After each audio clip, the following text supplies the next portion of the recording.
Hey guys, welcome back to our YouTube channel. My name is Dfabfamily and with me is my beautiful wife, Abigail. If you're new on this page or you're just, passing by, thank you so much for stumbling on our page. This is the Fab Family and we share videos relating to family, lifestyle, life in the UK, and a lot more. So today we'll be talking about in-law management. So today we'll be talking about managing in-laws. Yep. I mean, recently we go online frequently, at least, and we see a lot of posts on in-laws, a lot of please help me, please I need your advice. My mother-in-law this, my sister-in-law this, my father. I mean, what's going on? I know for me personally, I've realized that human beings are very difficult to manage or work with.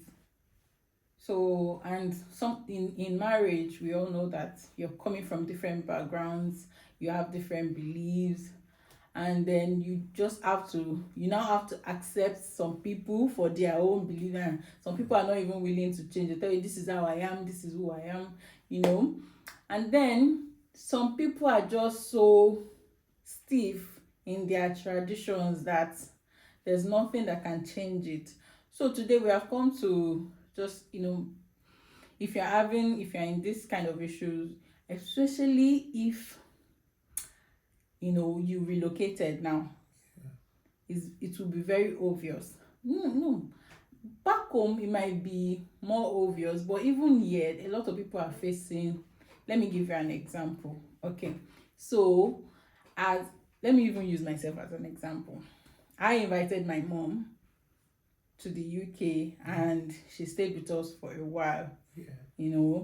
So now, assuming I have in-law issues, in-law problem, everybody will think, oh yeah, when will you bring one of us also? No, this is not even assuming. Remember, people were asking questions regarding I'm getting there. We had even some comments when we did a video of we invited grandma to the UK. We had some comments. In fact, we replied some and we had to block some because it was just not making sense. That, oh, so your mother came first. Where is your grandmother? Yeah. In fact, the person knows us and knows my grandmother because the person put my grandmother's name. I say grandmother, mother-in-law. Yeah. The person put my mother-in-law's name. Where is this? Where is the Yasho? And I was like, mind your business. Did the Yasho complain to you? So what we're just trying to say is a lot of people, we've hacked a way to manage ourselves, manage our in-laws, know when to stop, and we have set boundaries, and we believe that even our family members, they respect the boundaries. Okay, so they already know if you call this person so they already know when to stop. Sometimes when my mother-in-law wants to reach my husband, she has to call me first because she knows that, okay, me, I will cushion the effect of whatever she wants to say. I don't know if you get me. So I think for everyone, if you're not married yet, one thing you should realize is that one thing you should even open your mind to is that your in-laws become your family. If they are difficult, before you get married, you will be seeing the signs. Yeah. I see a lot of Instagram posts. And I'm like, did you not see all these things before you got married? Why you? I know love is blind and people take risk for love. Like, you just say, oh, I'm not married to them, I'm married to their son. But they will still be part of your life forever.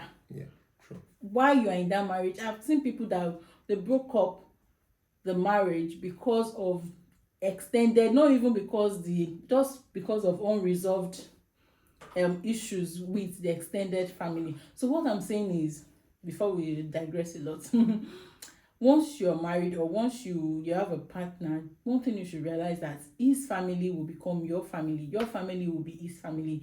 If you can open your mind to that, if you can accept that, then you've give me a word. You've solved a lot of the potential problems. You've solved a lot.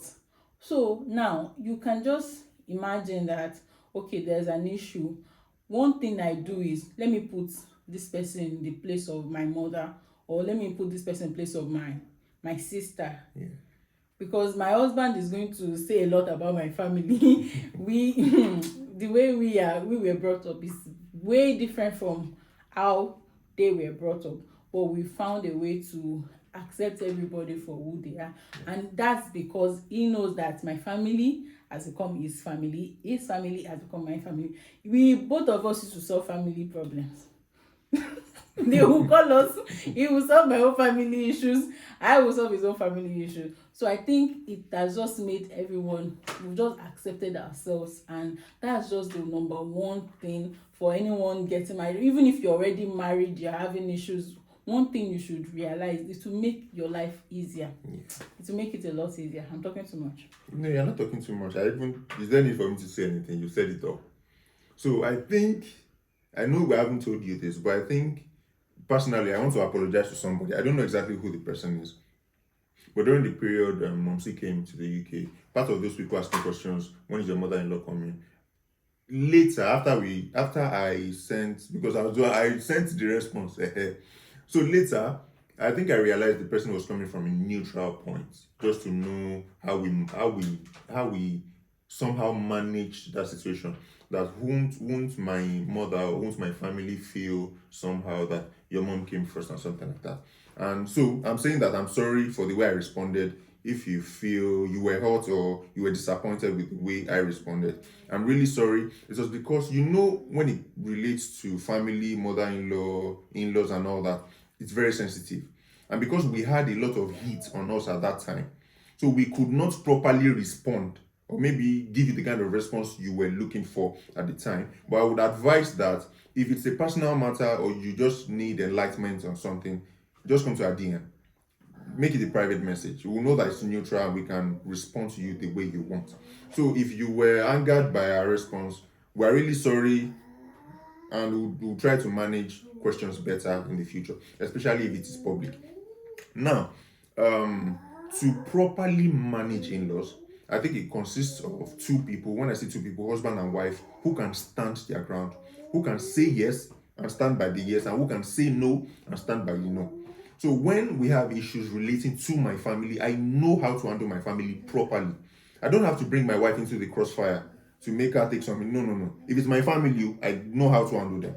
If it's my wife's family, she knows how to stand her ground and how to handle them, such that it won't affect our relationship with them and it won't affect our relationship as a couple, if you get what I mean. So when you get married or when you're planning to get married, both of you don't have to be like that. Some people are weak. And when I say weak, I don't mean it as a sign of disrespect or to talk anybody down.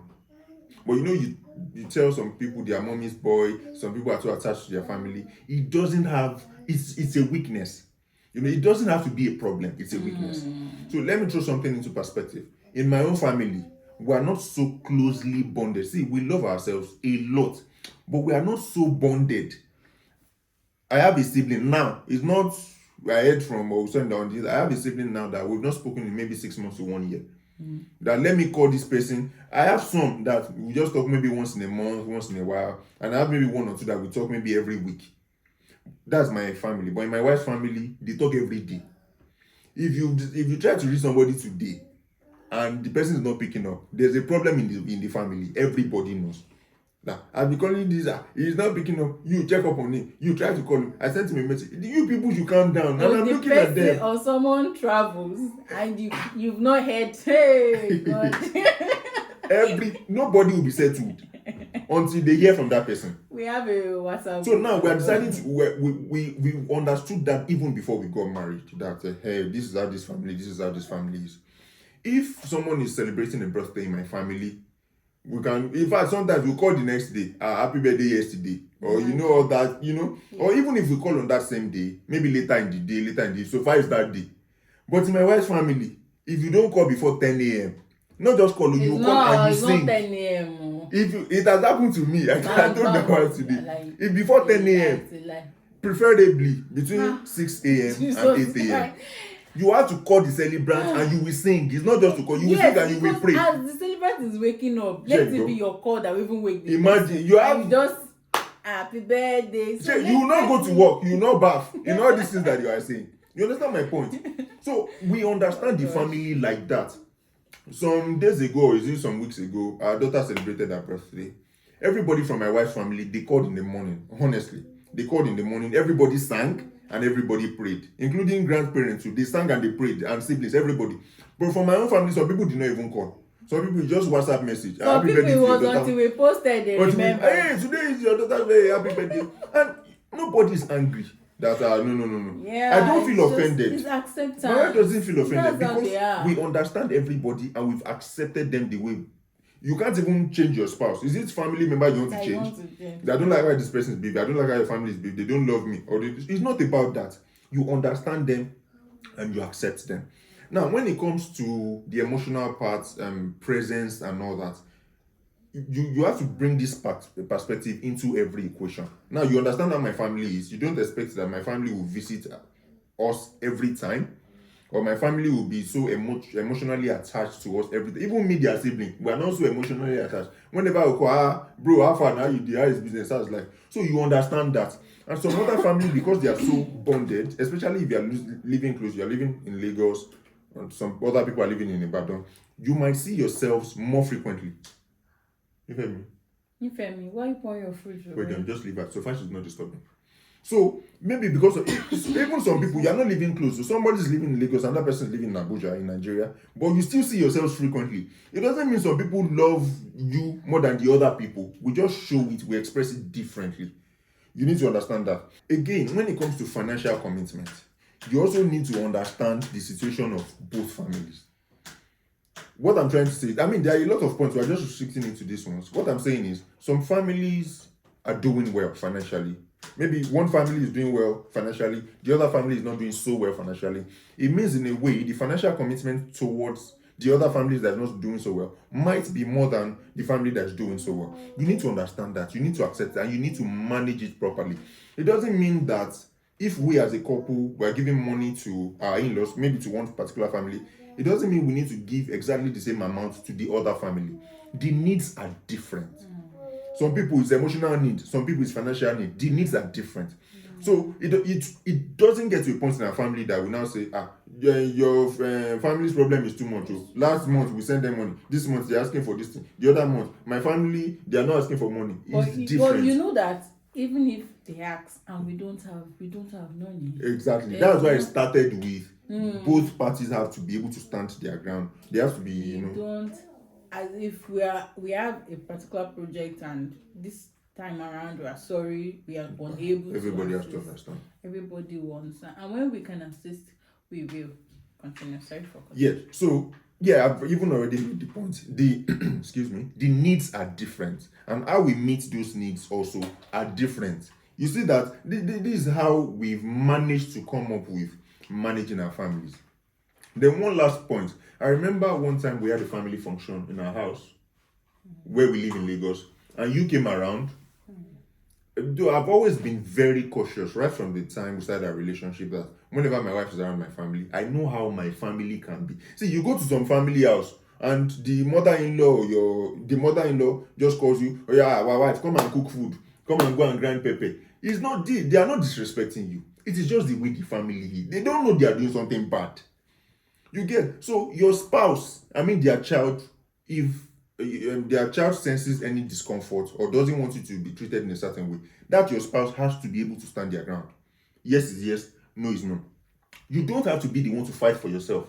That we don't wash plates in our house or something. You don't. Your spouse has to be able to stand your ground for you. A lot of women having issues like that, especially maybe they came for omugo, like you just put to bed and your mother-in-law is around, your sister-in-law, your own mother as well. Like issues start arising because you guys are now in the same house.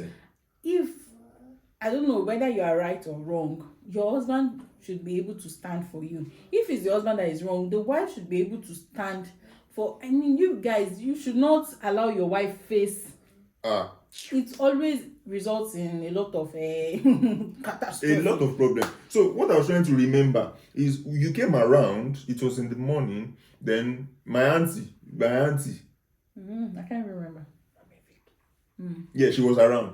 So they were very excited to see my wife and my girlfriend or my fiance at the time. They were very excited to say, come on, we are cooking, no, come and cook with us. Let's go and boil meat, let's go and grind pepper, let's go and do this. I know how my family can be, especially those my in-law. From my mother's side, I know how they can be. They know, if they are watching, they know it's from my mother's side. They know. And really, it's out of love. I'm not trying to shit them or anything. They always do. They are very loud. They are very involved. No, when I say very loud, it is not to disrespect them. Some of us profess love in a very loud way that everybody knows that they are doing something here and everybody stays together. So they wanted my fiance at the time to be with them, to cook together and all that. And I did not want them to be sending out unnecessary message. So what did I do? If they ask her to go and cook something, they ask her to get something, I would go with her. In fact, it got to a point that I took it from the kitchen into my room.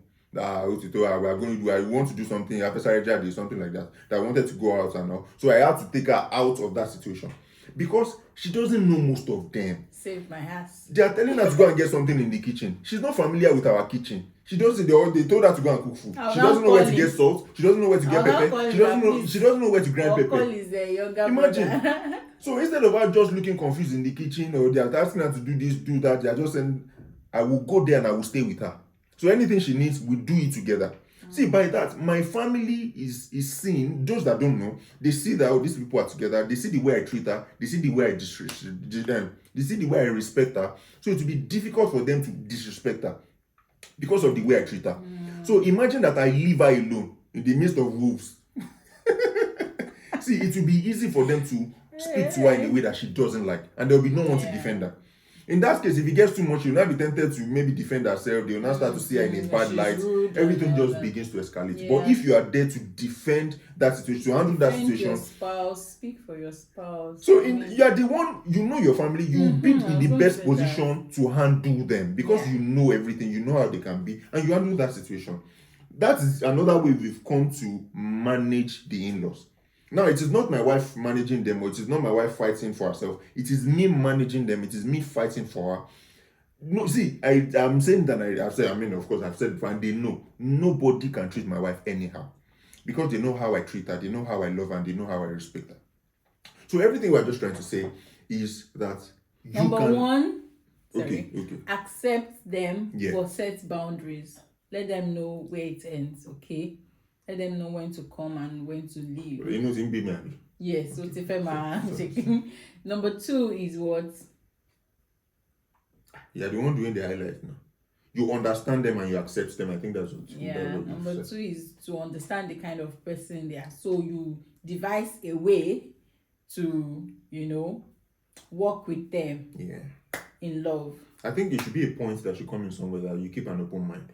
Because you already see some people that I don't like the way your family is behaving. They are too loud, they are too lousy, they are not loving enough, they don't call us. Keep an open mind. We all had different upbringings, we all act differently. So keep an open mind, accept them and love them. You might not be living with them forever, but at least from time to time you get to see them, meet with them. Then let me also add that some people are just very difficult to manage, very difficult to work with, to live with, to do anything. So just know when to avoid them. Yes. By all means, that's very important. Yes. Please just avoid drama. If you know that this is your mother-in-law, I'm not trying to be disrespectful. Very true. She's very troublesome. She's just try if you can. Not to, in fact, send the son to them. Yes. When I read all those things on Instagram, I get pissed. Your mother-in-law came for Mugwo, she's doing this, she's doing that. I mean, what's your husband doing? So I just they tire me sometimes. So just avoid trouble by all means. Yeah. And if you relocated, you are in my shoes, you brought your mom first. Don't let anybody put you under unnecessary pressure. Yes. If they know how much you spend to bring someone, his flight tickets is not it's not funny at the moment. In fact, it wasn't even funny then. So I mean, when that person leaves, you need to work and save up. I mean, you also have other things you want to do before inviting another person. So don't let anybody put you under unnecessary pressure. Do what benefits your it's not family. Even a pressure that because one person has come, you I need think to you were invite the the one other that person. even made me realize that The needs are different. What you even need from them They won't be the ones to say, I just want to come and greet you. We are the ones bringing them. So we need you at this time. Because we actually Come. need them at that time. So when it comes to a point where we need the other party, we invite them and they come. See, so far the both of you don't have issues, then nobody should have issues with it. Including the people involved, with the in-law and the family involved. If both of you don't have issues with it, nobody should have issues with it. Yeah. So guys, we know we are not able to cover in-law issues so wide. We are not able to cover everything, but I want to suggest that if you have any questions, or you want to share, or experience, you want to share with us, you want to hear our own opinion. We are not so wise. We are just married for 5 years, but I mean, it works for us. So what we do might work for you. So if you want our advice or anything on any situation like this, you can leave a comment in the comment section, or just send us a DM. We can even make this a series, to talk about it, because we are unable to cover everything today. One very last one before we go. I'm sorry, we've spoken about how you can manage in-laws, how we manage it and all that, but we also I want to give a word to the in-laws. If you are the in-law and you're troublesome, and I don't want to mention you, that I know you know. Please just take it easy. Because one day, if you're married, one day you will get married. One is our brother, is our son, is my brother, she's my sister. No, take it easy. Let them have their family. When they need you, they will call you. They don't need you. Stay in your house. If you are the in-law, just take it easy. And if your son is married, let him breathe. Yes. If your daughter is married, let her breathe. Well, serious. Yeah, that's it. Alright guys, thank you for watching. Please subscribe to our YouTube channel. Comment like you always do. Like and share our videos. Share is very important too. Just share the link to your WhatsApp. You know how you share all those WhatsApp this thing? Share it on Facebook. Broadcast message. Just share our links. Please now. I post. Thank you for watching. Thank you. And we'll see you in the next video. Bye bye. It go be.